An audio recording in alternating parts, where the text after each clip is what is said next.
আসসালামু আলাইকুম everyone, welcome back to my another new blog. কেমন আছেন আপনারা সবাই? আল্লাহর অশেষ রহমতে ভালো আছেন। আমরাও আলহামদুলিল্লাহ ভালো আছি। প্রতিদিনের মতো নতুন একটা ব্লগ নিয়ে চলে আসলাম আপনাদের মাঝে। আজকের ব্লগটা শুরু করলাম খালামণির বাসা থেকে। হঠাৎ খালামণির বাসায় বেড়াতে চলে আসলাম। এসে সকালে নাস্তা করে নিলাম। এই তো এখন খালামণি রান্না বসিয়ে দিল। খালামণি রান্না বসাইলো, ভাত হওয়ার পর গ্যাস চলে গেল। গ্যাস যে কি একটা প্রবলেম করতেছে সারা বাংলাদেশে, আপনারা তো সবাই জানেন। গ্যাসের অনেক বিকট হচ্ছে। তো খালামণি ফোন দিল গ্যাসের দোকানে, বলতেছে গ্যাস নাকি নাই। এই জন্য এখন আর কি করবে, খাওয়া তো লাগবেই। তো খালামণি হালকা পাতলা শর্টকাট রান্না করা শুরু করলো। তো খালামণির ছোট বেবি আছে, ও আবার কান্না করতেছে। ভাবলাম আমি রান্নাটা করে ফেলি। খালামণিকে বললাম শর্টকাট রান্না করার জন্য, যেহেতু রাইস কুকারে মাছ ভাজা যাবে না। তো খালামণি পাঁচমিশালি গুঁড়ো মাছ বের করে নিল। এটাকে চচ্চড়ি করা হবে আর আলু ভাজি। এই তো এখানে আলু ভাজিটা বসিয়ে দেওয়া হলো। ভাজিটা হওয়ার পর আমি একটু ধনেপাতা দিয়ে দিলাম। হাতে মেখে মাছটা চচ্চড়ি বসিয়ে দেব আলু ভাজিটা নামানোর পর। ভিডিওর মাঝে আপু ভাইয়াদের একটা কথা বলি, যারা এখনো আমার চ্যানেলটাকে সাবস্ক্রাইব করেননি প্লিজ একটা সাবস্ক্রাইব করে দিবেন। ভিডিওতে একটা লাইক দিয়ে সবাইকে দেখার সুযোগ করে দেবেন। আর যারা এখনো সাবস্ক্রাইব করে নিয়েছেন তাদের অসংখ্য ধন্যবাদ। এই তো এখন এখানে আমি মাছটাকে ধুয়ে নিতেছি। গুঁড়া মাছ, এটা হচ্ছে পাঁচমিশালি গুঁড়ো মাছ, পাইলার গুঁড়া, ট্যাংরার গুঁড়া। এই তো এখানে ভাতটাও সুন্দর মতো হওয়ার পরেই গ্যাসটা চলে গেছে। তো খালামণি আবার এখানে ডিম সিদ্ধ করে দিল, বলতেছে তুমি ছিলে খেয়ে নাও। এখন ডিমটাকেও আমি ছিলে নিতেছি। আমি আর আয়েশা মিলে ডিমটা খাবো। আপনারা সবাই তো জানেন যে গ্যাস কি পরিমাণ প্রবলেম করতেছে। সব জায়গায় গ্যাসের একেবারে সমস্যা হয়ে যাচ্ছে। গ্যাস তো পাওয়া যাচ্ছেই না। এই তো বাবুকে এইখানে ঘুম পাড়িয়ে দেওয়া হয়েছে। এখন আমি আর আয়েশা মিলে ডিমটাকে খেয়ে নেব। খাওয়ার পর আমি চচ্চড়িটা নিজের হাতে মাখিয়ে বসিয়ে দেব। এইখানেও ভাজিটা হয়ে গেছে, আমি বেড়ে নিচ্ছি। খালামণি আবার এই রাইস কুকারটাকে ধুয়ে দেবে, তারপর আমি চচ্চড়িটাকে সুন্দর করে মেখে বসিয়ে দেব। পুরোটা ভিডিও আপনাদের সাথে শেয়ার করলাম আমি কিভাবে ছোট মাছের চচ্চড়ি করি। দিয়ে দিলাম এইখানে আলু কেটে, তারপরে বেশি করে পেঁয়াজ দিয়ে দিলাম টমেটো। এখন দিয়ে দেব এক এক করে সব পদের মশলা, আদা রসুনের গুঁড়া, রসুন বাটা, মরিচের গুঁড়া, হলুদের গুঁড়া, ধনে গুঁড়া আর লবণ। এই তো আমার সব মশলাগুলো এক এক করে দেওয়া শেষ। এখন আমি সুন্দর করে হাতে দিয়ে মেখে নেব। এই হাতের মাখা চচ্চড়িটা খেতে অনেক অসাধারণ মজা হয়। আপনারাও বাড়িতে এভাবে ট্রাই করবেন। তারপরে আমি সুন্দর করে মেখে নিচ্ছি। তারপরে কাঁচা মরিচটাও দিয়ে দেব, তেল দিয়ে দেব।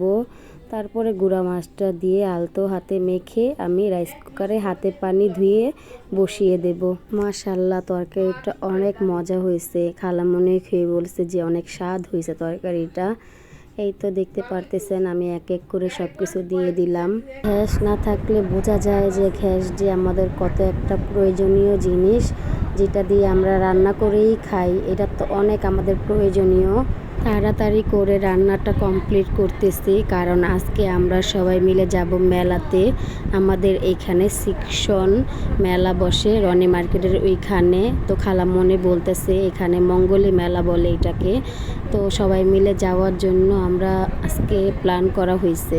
এই তো চচ্চড়িটা এখানে কমপ্লিট হয়ে গেছে। এখন আমি বেশি করে ধনেপাতা দিয়ে দেব।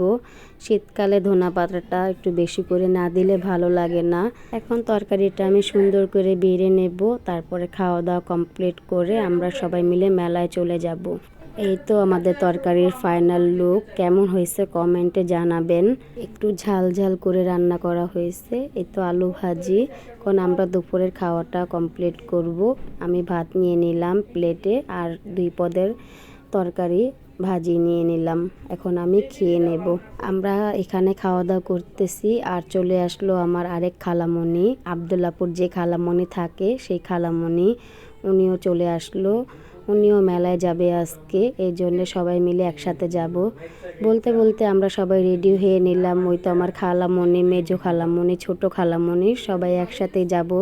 এটা হচ্ছে আমার মেজো বোন, ওটা খালামণির মেয়ে, সবাই মিলেই যাব। তো মেলায় এসে আমাদের আর বেশি একটা ভিডিও করা হয়নি, এখানে অতিরিক্ত ভিড়। তো ভিড়ে তো ক্যামেরাটা বের করা অনেক ভয় ভয় লাগে, যদি কেউ টান দিয়ে নিয়ে যায়। এখান থেকে আমার খালামণি কাপড় নিয়ে নিল, যে এই কাপড়টাই আমরা সবাই মিলে একসাথে নিছি, কাপড়টা অনেক সুন্দর। তারপর বেশি একটা ভিডিও করিনি, যেখানে একটু ভিড় কম দেখছি সেইখানে একটু ভিডিও করছি। এখানে আমরা একটু লেস নিয়ে নিলাম, সবাই যার যার যে কালার দরকার। তারপরে রাতের বেলা খালামণিও আজকে থাকবে। রাতের বেলা খালামণি বলতেছে যে আর রান্না করা লাগবে না, যেহেতু গ্যাস নাই, তো আমরা বাহির থেকেই খাবার এনে খাই। তো নেহার আব্বুকে দিয়ে আন্টি তন্দুর রুটি, হালিম আর ভাজি আনাইছে, এটাই আমরা রাতে খাবো। কি আর করব, এখন কিছু করার নেই, যেহেতু গ্যাসের অনেক প্রবলেম। সবাই মিলে এখন রাতের খাবারটা খেয়ে নেব আমরা। আমাদের এখানে যে হোটেল রেস্টুরেন্টটা আছে, এখানে হালিমটা অনেকই মজা হয়। তো এখানের হালিম আর ভাজি দিয়ে আমরা তন্দুর রুটি দিয়েই খেয়ে নেব রাতের খাবারটা।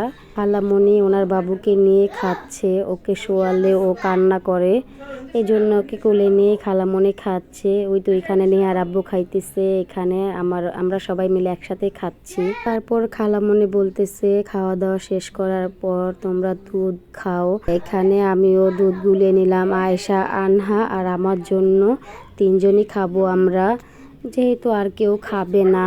এখানে আনহা আর আয়েশা এরকম একটা পাঠ করছে যে ওরা শুয়ে ঘুমাচ্ছে আর আমি ওদের ডাক দিয়ে দুধ খাওয়াবো। দেখেন কি একটা হাস্যকর কাহিনী, ও মাস্ক পরে শুবে। তারপরে আমরা দুধটা খেয়ে নিলাম। তাহলে ভিডিওটা আজকে এই পর্যন্তই, কথা হবে অন্য কোনো ভিডিওতে। আল্লাহ হাফেজ, আসসালামু আলাইকুম।